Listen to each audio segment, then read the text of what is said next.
né? E eu ficava assim impressionado, né? E ouvi dizer então que ele veio a falecer esse ano.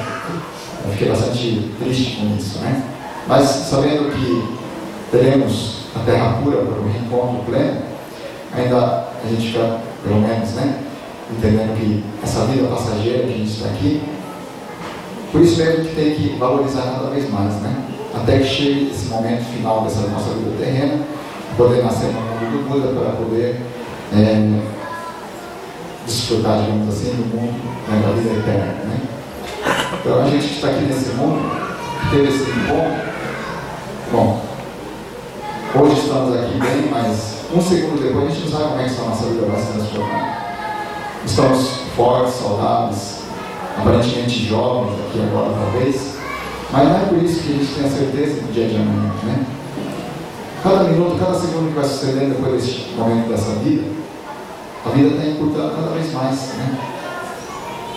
Mas dentro desse processo, que a gente tem então um esclarecimento, né, através do ensinamento do Buda, ensinamento do Mestre Shinra, que essa vida tem que ser realmente muito bem valorizada, né?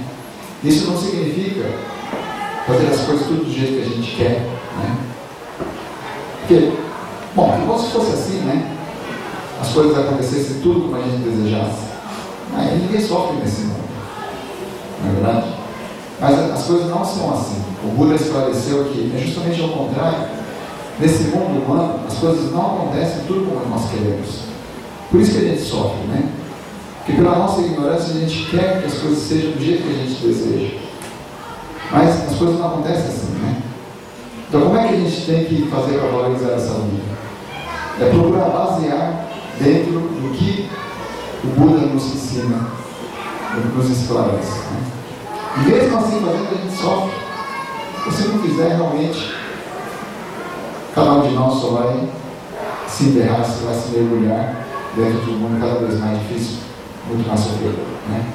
Bem, espero que esse tema, né, aprender com o Mestre Shinra, hoje, claro, não vou falar toda a história, né, da vida, porque todos, acredito, participam dos ofícios do templo de cada um de vocês, e geralmente tem 2 ofícios durante o ano que comemoram, né, o nascimento e a morte, né, o falecimento do nosso fundador.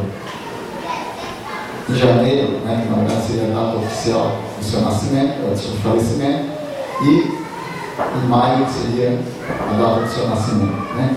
Botar em maio e Ho'onko em janeiro. Mas como em janeiro nós temos o Ho'onko lá do templo matriz, eu acredito que nos templos do interior a gente geralmente faz o ofício do Ho'onko em novembro, ou outubro, ou às vezes dezembro, né? Mas que cada uma dessas oportunidades a gente procure ouvir atentamente os ensinamentos para valorizar cada instante dessa nossa existência, né? Eu espero que esse momento que a gente está tendo aqui hoje possamos estar refletindo sobre isso, e no final também gostaria de, agradecendo a todos pela atenção, gostaria de ler a carta do Mestre Lenin, né, para encerrar a minha explanação, mas refletindo em cima dessas palavras sábias, né, do nosso coitado patriarca, Mestre Lenin, eu gostaria de encerrar a minha explanação e depois deixar o tempo para perguntas e respostas, se houver, se acharem interessante, quiser, né? Eu gostaria somente então de ler a carta do Mestre Lenin e encerrar a minha explanação de hoje.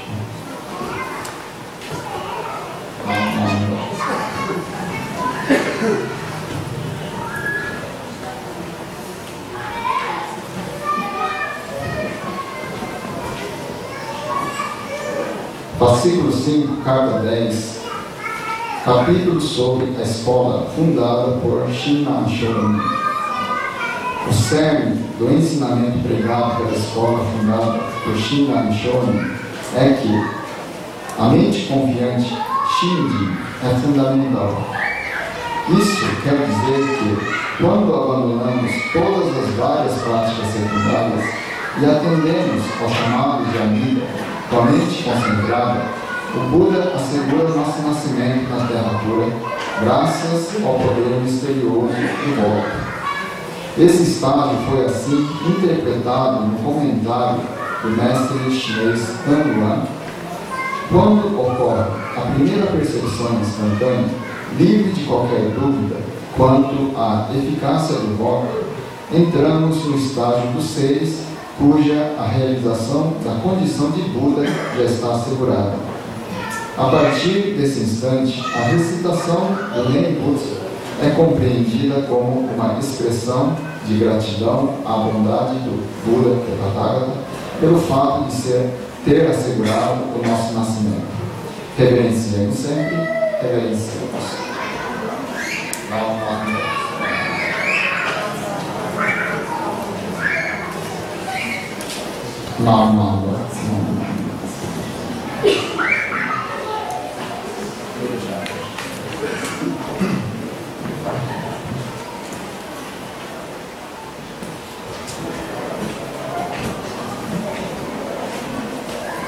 Está aberta a sessão de...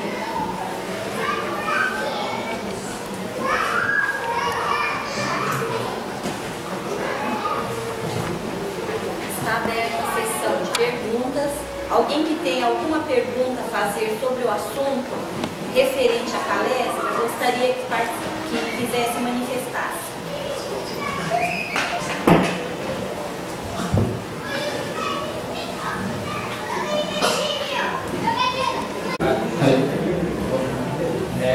Essa unificação Nishi e Higashi, ela está bem avançada? Como é que ele vai ser?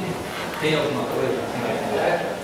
Bom, o que eu queria dizer é que, como houve essa ramificação, né, essa divisão, é bem provável que a unificação praticamente vai ser muito difícil de acontecer, voltar a acontecer, né? A tendência no mundo hoje em dia, você vê que cada vez mais é a divisão das coisas, né? Você vê que mesmo as outras tradições religiosas só estão dividindo.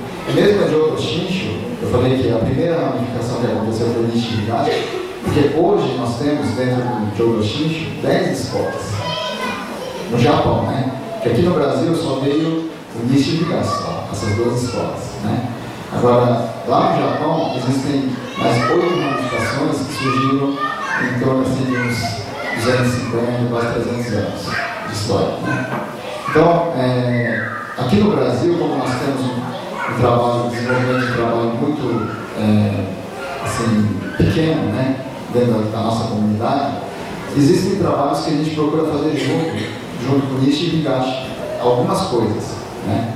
Na verdade, lá em São Paulo existe uma federação de escolas budistas que hoje está composto por 7 escolas budistas, só que são ramificações totalmente diferentes de outras tradições que não tem nada a ver com o Jodo Shinshu, né?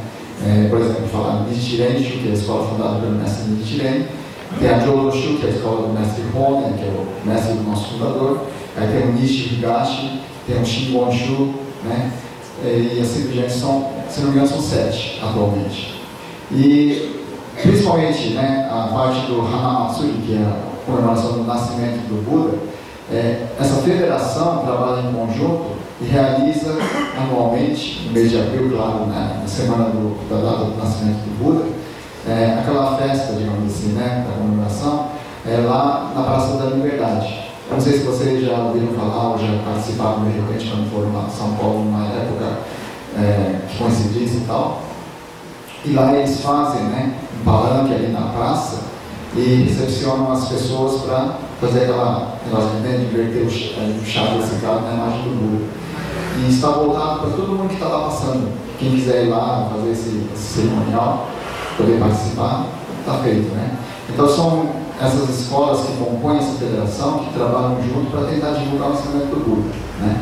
Agora, Nishi e Higashi, claro, a gente hoje não tem nenhum tipo assim de conflito, assim, sabe?